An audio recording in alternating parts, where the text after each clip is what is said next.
বিভক্তি নিয়ে আমাদের অনেক স্টুডেন্টেরই অনেক সমস্যা থাকে। কেননা বিভক্তির যে কাকে বলে এর উত্তর সব বইয়ে আমাদের কিন্তু দেওয়া নেই। সব বই দেওয়া নেই বলতে সব বই স্পেসিফিকভাবে সম্পূর্ণটা আমরা পাই না। তো বিভক্তির সংজ্ঞা কী বা বিভক্তি কাকে বলে এর উত্তর দিতে গেলে আমাদের কিন্তু একটু মাথায় রাখতে হবে বিভক্তি কী।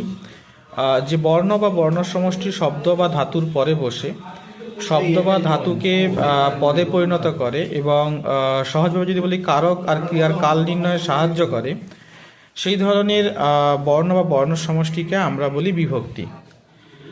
যেমন ধরো আমরা যদি বলি যে রামকে বইটা দাও, তাহলে রাম কে, এই যে রামের সঙ্গে কে যুক্ত হলো, এই কে হলো গিয়ে কি না বিভক্তি। তাহলে সংজ্ঞাটা কি?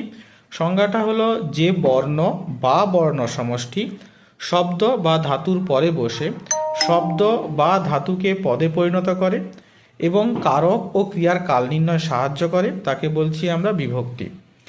এবার এই জায়গায় এসে প্রশ্ন আসে আমাদের অনেক সময় যে স্যার বিভক্তির কাজ কি? বিভক্তির কাজ কি না, বিভক্তির কাজ হলো যে এক নম্বর, আমাদের যে নামপদ আছে বা শব্দ আছে, শব্দ আর হচ্ছে ধাতুকে নামপদ বা ক্রিয়াপদে পরিণত করা এক নম্বর। দু নম্বর হচ্ছে কারক নির্ণয়ে সাহায্য করা, আর তিন নম্বর হচ্ছে ক্রিয়ার কাল নির্ণয়ে সাহায্য করা।